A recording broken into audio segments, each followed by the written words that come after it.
সার্জিস আলম উনি আজকে একটা কথা বলেছেন যে শেখ হাসিনাকে নাকি ফাঁসির দড়িতে ঝুলানোর আগ পর্যন্ত এই দেশে নির্বাচন হবে না।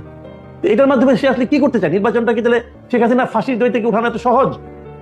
একটা পিতার অনেক একটা মানুষের অনেক সন্তান থাকে, সুসন্তান থাকে, কুসন্তান থাকে। আমরা একটা বিপদে পড়ছি বাংলাদেশে।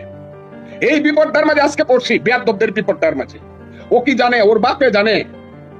ওর বাড়ি থেকে 500 কে 350 কিলোমিটার, বাপে ওর বাড়ি তো পঞ্চগড়ে। কয়দিন লাগে একটা মানুষকে ফাঁসিতে ঝুলাইতে? ও কেন গিয়া ওই যে আইসিটিতে জিজ্ঞাসা করে না? ওই যে তাজুল ইসলাম যে আছে প্রসিকিউটর, তাকে জিজ্ঞাসা করে না যে একটা ফাঁসি যদি ফাইনাল করতে হয় আপনার কত বছর সময় লাগবে? মিনিমাম 15 বছর সময় লাগবে। এটা বাবর সাহেবের ইতিহাসটা দেখেন, তাইলেই বুঝবেন।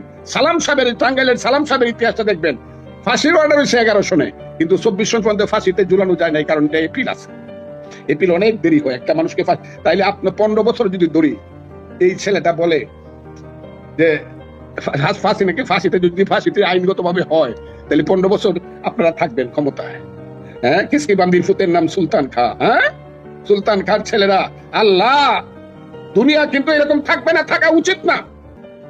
এক একটা ছেলে, হ্যাঁ, পেটে ভাত ছিল না, পরনে কাপড় ছিল না, সিরা গেঞ্জি পরে ঘুরতা, এখন টসটসা গাল হইছে টমেটোর মতো।